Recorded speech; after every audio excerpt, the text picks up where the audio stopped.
O filme do Morbius já devia ter sido lançado pra gente já no dia 27 de janeiro, mas por algum motivo a Sony acabou adiando este filme, por algum motivo que eles não revelaram pra gente até agora o porquê.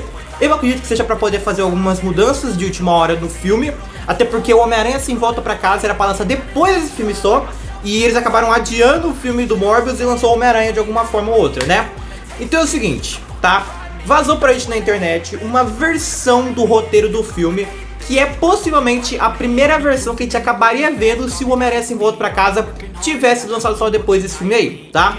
Então é o seguinte, eu vou dizer pra vocês de qualquer forma isso aqui, porque eu não quero arriscar. Possíveis spoilers, tá? Alerta de spoiler.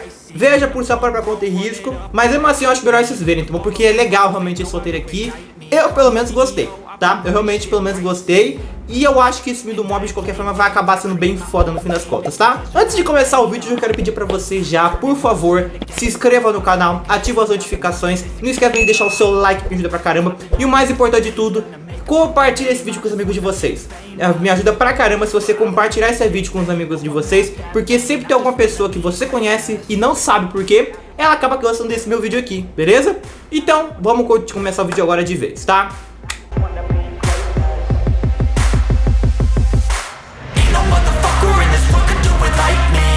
O filme vai se passar antes dos eventos do Homem-Aranha Sem Volta Pra Casa, mas depois dos eventos de Longe de Casa, beleza? Então é mais ou menos no meio termo da vida assim, tá? Mais ou menos no comecinho do filme do Homem-Aranha ainda, beirado da vida assim, tá? E o filme, ele vai começar pra gente com um flashback do Michael Morbius, nosso personagem principal, que é interpretado pelo Jared Leto. E ele, no caso, tá na escola católica que ele cresceu, tá? Essa escola aí, ele acaba sendo, no caso, muito bulinado, entendeu? Pelo fato de que ele possui uma doença rara no sangue, que dá pra ele poucas chances de sobreviver por mais anos. E também ele não consegue andar direito, tá bom? Deixando ele com uma aparência muito frágil, chegando a ser até pálido, pra falar a verdade. E aí a gente acaba conhecendo o personagem Emil Nichols, tá bom? Que ele é, no caso, um doutor, trabalha nesse lugar aí, e ele acaba ajudando o Michael a sobreviver nesse tempo aí. Ele também descobre que o Michael ele é muito inteligente, por mais que seja uma pessoa que não tem muita expectativa de sobreviver por muitos anos. Ele convence o pequeno Michael a se tornar um médico, para que no futuro ele possa até, talvez, se bobear, encontrar uma cura para a doença dele.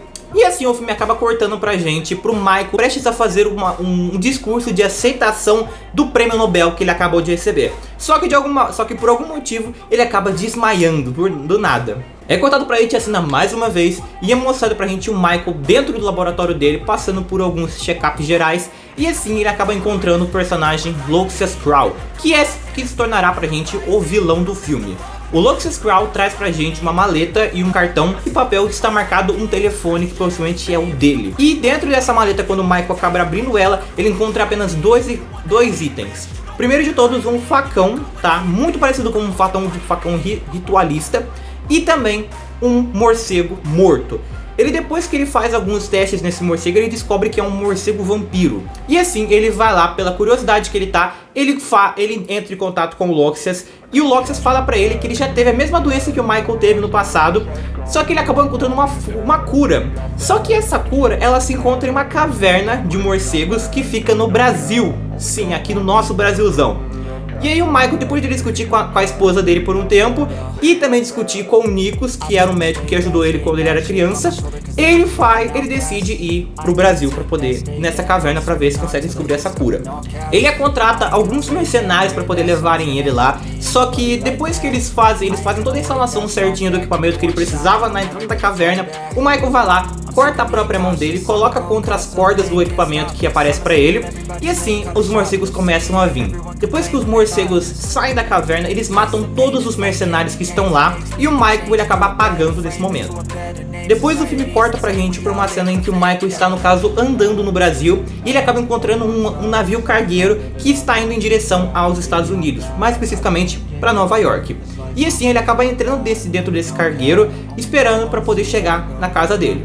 Só que por algum motivo ou não, este cargueiro acaba sendo assaltado por piratas. No fim das contas, o filme acaba mostrando pra gente a primeira cena em que o Michael caça, em que o instinto vampiresco do Michael ativa. É mostrado pra gente apenas na perspectiva do personagem principal, ele caçando os caras e matando cada um dos piratas que sobraram.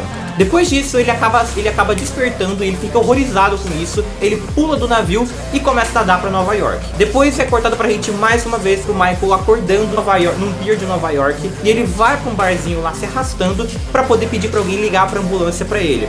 Enquanto ele pede ajuda pras pessoas, ele vê na televisão passando o J. Jonah Jameson, interpretado mais uma vez pelo incrível J.K. Simmons, falando sobre os assassinatos no cargueiro dos piratas.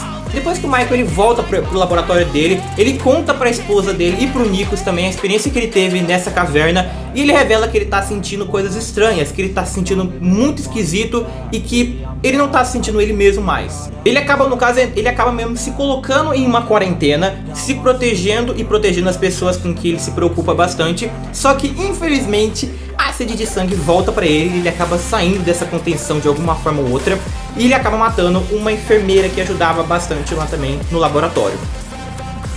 Depois que ele mata essa enfermeira aí, os seguranças do lugar começam a chegar atirando nele, só que a esposa do Michael aparece surpreendendo ele e coloca uma droga na veia dele para que se nocauteie ele.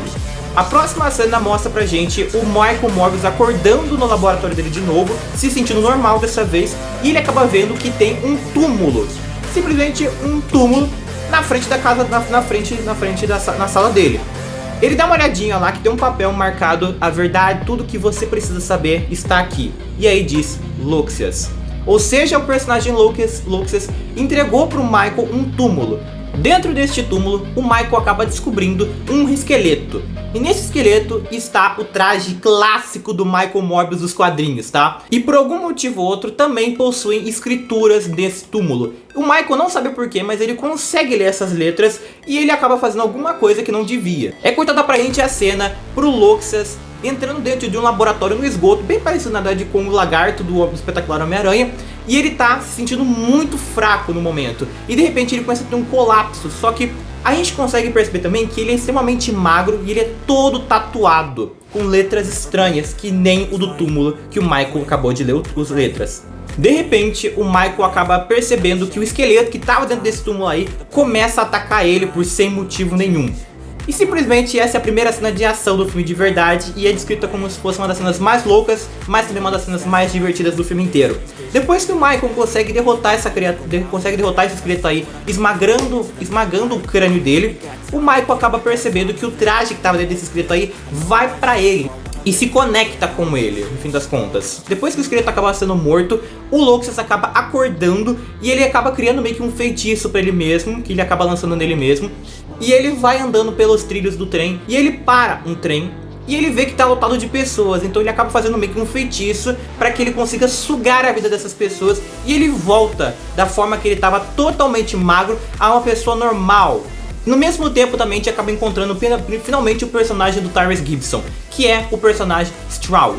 Esse cara, ele no caso, ele tem uma manopla que serve no braço esquerdo dele, e ela no caso dá pra ele uma super força. Só que também é dito pra gente que ela é de origem da Oscorp. O Stroud, ele tá dentro do navio cargueiro e ele ele tira a conclusão de que na verdade o que aconteceu dentro daquele lugar lá foi algo sobrenatural.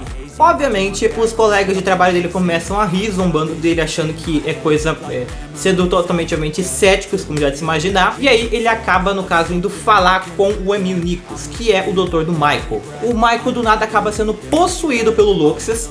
O Luxias faz o Michael ir atrás do Stroud para poder matar ele. Só que durante essa luta que os dois estão tendo, por mais que o Stroud consiga lutar contra o Michael pelo fato dele ter uma luva que aumenta a força dele no braço, o Nichols infelizmente acaba sendo morto durante essa batalha.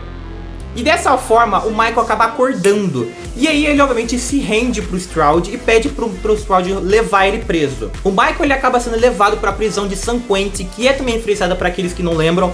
É a mesma prisão em que o Cletus Cassidy se encontra no filme Venom Tempo de Carne e Piscina. De alguma forma o Luxias consegue fazer uma projeção astral dele, para que o Michael consiga ver dentro da cela. E aí ele acaba falando pro Michael sair da prisão logo e encontrar ele em Nova York, porque se ele não fosse fazer isso, ele ia matar a esposa dele. O companheiro de cela do Michael era o Adrian Toomes, o Abutre do MCU. E assim a gente descobre que o personagem do Michael Morbius se encontra realmente no MCU, gente. Esse filme se passa totalmente no MCU. O Michael ele consegue escapar da prisão e também é visto pra gente lá do fundo o Cletus Cassidy escapando. Esse filme ele passou por mudanças, tá bom? E o filme também do Michael Morbius foi gravado bem antes do filme do Venom Tempo de Carnificina sequer ter sido lançado, tá bom? Sequer ter sido começada a gravação. Então assim, algumas coisas nesse roteiro aqui vocês vão achar esquisito, mas porque os planos acabaram mudando no fim das contas, tá? Então vamos continuar. No fim das contas o Michael acaba escapando da prisão de alguma forma.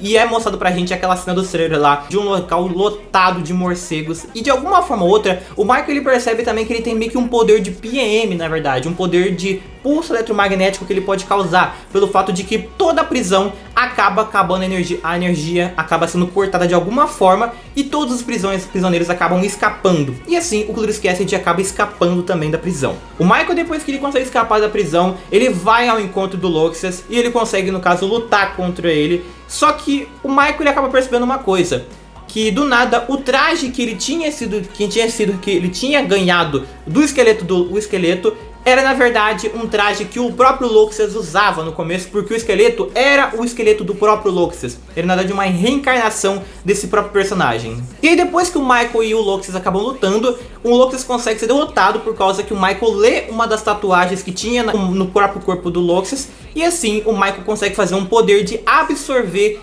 toda a vida que o Loxias tinha. Só que também é explicado pra gente o porquê que o Loxias queria tanto o Michael. Durante esse tempo que o Loxias estava sobrevivendo, ele precisava de um corpo mais forte, que pudesse resistir a essa a velhice dele. E aí ele descobriu que o corpo do Michael seria o corpo adequado, pelo fato de que ele agora era um vampiro vivo. E assim ele poderia, no caso, se tornar poderoso. Mas no fim das contas ele acabou sendo derrotado no fim das contas, né?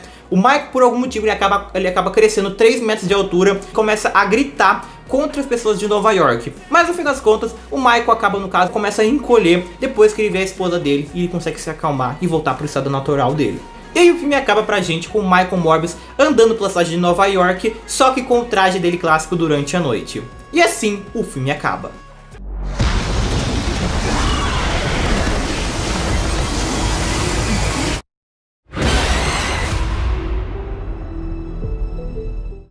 O que vocês acharam dessa história aí, gente? Eu realmente achei bem legal até. Tem algumas coisas que podia ser um pouquinho melhorzinho, tem que dizer pra vocês, mas no geral eu achei até legal, tá? Eu achei bem divertido até, eu acho que o filme poderia funcionar até que legalzinho se, bom, não tivesse passado por todos esses probleminhas aí agora de pandemia e tal da vida assim. Vamos torcer pra que eles façam pra gente um filme tão legal assim quanto o que saiu pra gente agora, beleza? Então eu espero vocês pro próximo filme do Morbius e até lá, vamos esperar o que tem mais de novidade saindo pela semana, beleza?